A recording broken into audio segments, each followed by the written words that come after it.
오늘 우리에게 주시는 말씀은 스가랴 2장 1절에서 13절까지의 말씀입니다.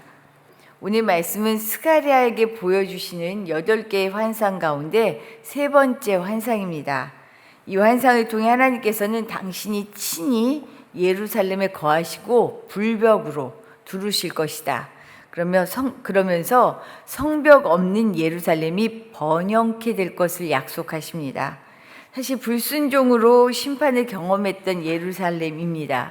이제 그들이 그 시간들이 지나오면서 새롭게 회복될 것이다 라는 것을 보여주는 말씀인데요. 첫 번째 말씀입니다. 하나님은 당신의 방법으로 자녀들을 반드시 회복시키십니다. 당신의 방법으로. 스가랴는 한 사람이 예루살렘을 측량하는 환상을 보아요. 1절 말씀에 이렇게 되어 있습니다. 내가 또 눈을 들어본 즉 한 사람이 측량줄을 그의 손에 잡았기로. 그러자 측량줄을 잡고 있는 사람을 보고 스가랴 선지자가 물어봅니다. 어디로 가느냐? 그걸 갖고 어디로 가는지 물어봐요. 그랬더니 예루살렘의 너비와 길이를 측량하려고 한다라고 말해요. 이건 무너진 예루살렘의 성곽을 재건하기 위해서 지금 예루살렘을 측량하려는 모습입니다. 포로에서 돌아왔지만 지금 예루살렘은 폐허 상태예요. 성전도 무너졌고 성벽도 성곽도 다 무너진 상태죠. 아주 황폐한 상황인데 얼마나 감사해요. 예루살렘을 재건하기 위해서, 성벽을 재건하기 위해서 지금 측량하려는 모습입니다. 바벨론의 포로로 잡혀가고 모든 것이 무너지고 예루살렘은 어떻게 돼요? 방치가 되어 있었잖아요. 이런 폐허가 된 땅을 다시 일구며 무엇보다 외부의 적으로부터 공격을 받기 쉬운 이런 취약한 상태의 도성을 견고히 세우겠다라고 하는 하나님의 의지가 보이는 일이에요. 그리고 당연히 그렇게 해야 하고요. 돌아갔으니 하나하나 재건해야 되잖아요. 이렇게 나라의 안정과 보호를 위해 예루살렘을 측량하려는 환상을 보게 하신 것입니다. 참 반가운 소식이죠. 그런데 이때 또 다른 천사가 나와서 조금 다른 말을 합니다. 4절 하반절 말씀인데요. 4절 하반절 말씀 우리 같이 한번 읽어보죠. 예루살렘은 그 가운데 사람과 가축이 많으므로 성곽 없는 성읍이 될 것이라. 성벽과 성문을 재건하기 위해 측량줄을 잡고 있었는데 하나님께서 천사를 통해서 예루살렘이 사람과 가축으로 인해서 성곽이 없는 성읍이 될 거라고 지금 말씀하시는 거예요. 이 말은 뭐냐면 거기에 사람과 짐승이 헤아릴 수 없을 정도로 많아질 것이기 때문에 예루살렘은 도성의 구획을 결정하는 성벽이 존재하지 않는 채 아주 광활한 평야처럼 열린 지역으로 남을 거다라는 얘기예요. 말은 좋죠. 이랬으면 좋겠죠. 사실 포로에서 귀환하여 부푼 기대를 가지고 고국으로 돌아왔잖아요. 그런데 현실은 어때요? 너무나 황폐해서 성벽도 없는 성읍을 지금 마주하고 있는 상태입니다. 이제 이곳이 근데 하나님께서 뭐라고 얘기하냐면요. 풍요를 상징하는 도시로 회복될 것이다. 사람도 엄청 넘쳐날 거고 짐승도 엄청나게 많아서 성벽을 새로 쌓을 필요조차 없을 만큼 그것이 성벽이 될 것처럼 아주 엄청난 풍요한 땅이 될 거다라고 얘기해요. 말씀드린 것처럼 말이 좋지 도무지 가늠도 안 되는 풍요 기대할 수 있을까요? 거기에 성벽이 없는 도성은요 언제든지 외부에서 침입할 수 있는 공격의 대상이 될 수 있다라는 거거든요. 그런데 과연 이것이 가능할까?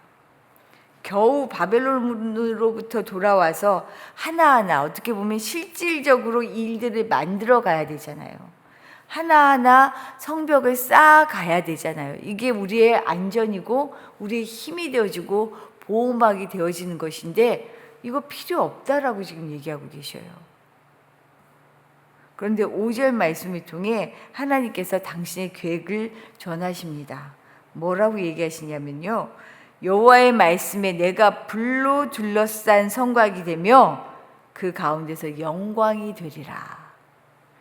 여호와 자신이 예루살렘을 둘러싼 불벽이 될 것이랍니다. 그분이 그 영광으로 그 가운데 있을 것이다 라고 말씀하고 계셔요. 세 번째 환상을 통해 하나님께서는요, 예루살렘의 재건을 지금 보여주고 계시는 거예요. 그러나 인간의 계획이 아니라 철저하게 하나님이 주도적으로 행하시는 회복입니다. 성곽이 도시의 안전을 보장하는 것이지만 하나님은 당신이 직접 보호자가 되어주시겠다고 말씀하셔요.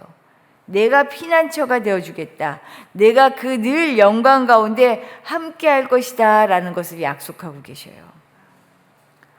사실 예루살렘이 바벨론에 의해서 무너질 때 성벽이 없거나 성전이 없어서 망한 게 아니죠. 성벽도 있었고요.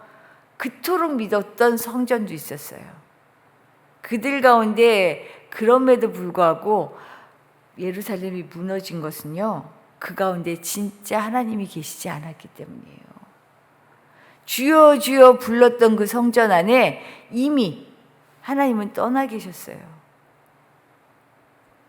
그럼에도 불구하고 우린 자꾸 내가 쌓는 성벽과 성전에 의지하게 됩니다.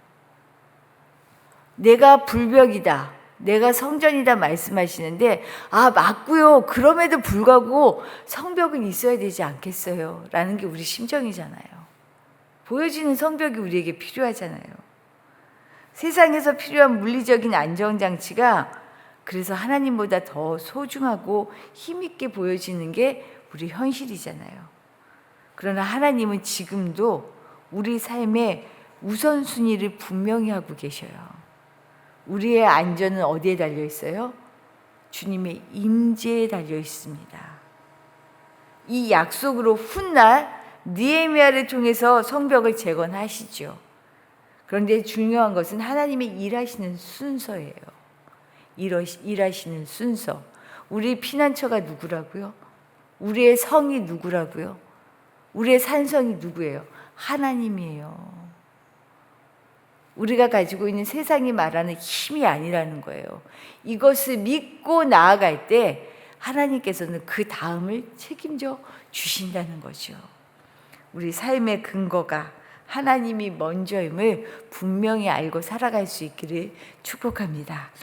두 번째로는요, 그래서 세상 힘의 역사를 떠나서요, 하나님의 역사를 의지하는 것이 중요합니다. 하나님이 먼저인 삶을 살기 위해서 우리에게 필요한 것은요, 세상을 힘의 역사로 보는 것이 아니라 하나님의 역사로 보는 안목과 믿음이에요. 예루살렘의 회복을 약속하신 하나님께서 6절과 7절에서 뭐라고 얘기하시냐면요, 북방 땅에서 도피하라, 바벨론 성에서 피하라고 말씀하십니다. 하나님은 때를 따라서 우리를 흩으시기도 하고요, 모으시기도 하시죠. 모여져 있는 것이 오히려 우리에게 방해가 되고, 우리를 오히려 안 되겠다, 하나님을 의지할 수 없겠다 하면 흩어놓으셔요. 하지만 다시금 모아야 될 때가 되면 또 모으시죠. 여기서 변함없는 사실은요, 당신의 백성을 해야 하는 것조차, 흩으시는 것조차도요, 하나님께서는요, 반드시 그 속에서 당신의 자녀들을 눈동자와 같이 지키고 계신다는 거예요. 당신의 백성을 해야 하는 누군가의 그 힘이 사실은 하나님 당신의 눈동자를 범하는 것과 같다라고 오늘 말씀을 통해 얘기하셔요. 그만큼 당신의 자녀들을 소중히 여기십니다. 우리 8절 말씀 한번 같이 볼까요? 8절입니다. 만군의 여호와께서 이같이 말씀하시되 영광을 위하여 너희를 노력한 여러 나라로 보내셨나니 너희를 범하는 자는 그의 눈동자를 범하는 것이라. 자기 백성을 해야 하는 자는요, 당신을 해야 하는 것과 똑같다라고 그렇게 여기고 계셔요. 하나님은 자기 백성의 죄악을 그냥 두지 않으십니다. 자기 자녀가 죄를 범하면요, 그대로 두지 않아요. 돌이킬 수 있도록 어떤 방법이든 사용하셔요. 그래서 이방을 통해서 자기 백성을 돌이키게 하는 일도 서슴지 않으셨잖아요. 이방 나라의 포로가 되게 하시는 자기 치욕을 감당하셨어요. 하지만 당신이 사용한 이 나라들 역시도요, 그들이 행한 대로 결국 다시 갚아주셔요. 하나님의 정의는 그렇습니다. 강한 나라들이 천년만년 견고하고 어느 누구도 대항할 수 없을 것 같은 모양새죠. 하지만 하나님은 잠시 당신의 계획을 따라 사용하시는 것 뿐입니다. 그래서 다시금 세상의 정세를 휘저으시는 순간 먼저 어떻게 해요? 당신의 백성들에게 그곳으로부터 나와 피하라고 말씀하셔요. 세상의 휘몰아치는 소용돌이 속에서 하나님은요, 당신의 자녀들을 피할 곳을 정하시고요, 보호하시고 지키신다는 거죠. 그래서 오늘 말씀을 통해 어때요? 바벨론이 망하는데 북방 땅에서 도피하라, 바벨론 성에서 피하라 라고 말씀하시죠. 그런데 이것은요, 단순히 물리적인 장소를 옮기는 것에 그치지 않습니다. 우리는 세상의 가치관과 제약으로부터 과감하게 나와서 피할 용기가 필요해요. 세상의 가치에 휩쓸리지 않고 하나님의 말씀에 따라 살아가려는 단호한 믿음의 결단이 필요합니다. 초라한 성읍, 짓지 못한 성전, 무너진 성곽, 이스라엘 백성들이 예루살렘으로 돌아와서 마주한 현실은 그거였어요. 너무 초라해요. 부푼 꿈을 가지고 이제 포로가 아니야, 내 나라로 돌아왔어 했는데 엉망진창이에요. 아무것도 없어요. 모든 것이 무너져 있어요. 우리 삶이 그렇게 느껴질 때가 있지 않아요? 난 가진 게 하나도 없네. 뭔가 쥔 것 같은데 정말 나는 뭐지? 내 인생은 뭐가 되는 것 같지가 않아. 다 무너진 것 같은 이런 삶을 마주할 때가 참 많잖아요. 그런데 하나님께서 말씀하셔요. 이 초라해 보이는 내 삶의 모양새 속에서 내가 너의 힘이다. 내가 방패야. 내가 너를 완전히 둘러싸서 너를 내 손 안에 두고 있어 말씀하시는 분이 우리 하나님이에요. 그러면서 뭐라 그래요? 이제 떠나라. 이전 것은 떠나라. 버려라. 내가 있다라고 말씀하시죠. 이거예요. 세상에 이 휘몰아치는 소용돌이 속에서요, 하나님께 돌아와 그분 안에 머무는 사람, 세상이 감당하지 못할 사람인 것이요. 세상의 모양새는 분명 힘의 역사가 맞습니다. 돈 있는 사람의 역사가 맞아요. 힘 있고 돈 있는 나라가 휘젓고 있는 것처럼 보여요. 그걸 볼 때마다 분통 터지지 않으세요? 어떻게 이럴 수가 있지? 그러나 여기에는 보이지 않는 손, 사람의 힘으로는 할 수 없는 그 영역이 있어요. 이것이 뭐예요? 하나님의 역사잖아요. 우리 이 하나님의 역사 가운데 우리가 있다라는 것을 믿고요, 두려움 없이, 괜한 염려 없이 하나님을 의지하고 힘있게 세상이 감당하지 못할 사람으로 살아가시기를 축복합니다. 주신 말씀 생각하며 기도하도록 할게요. 하나님은 당신의 방법으로, 우리가 생각하지도 못한 방법으로 우리를, 당신의 자녀들을 반드시 회복시키십니다. 세상의 역사 속에 그냥 흘러가지 않게 하셔요. 하나님의 역사는 면면이 흘러가고 있어요.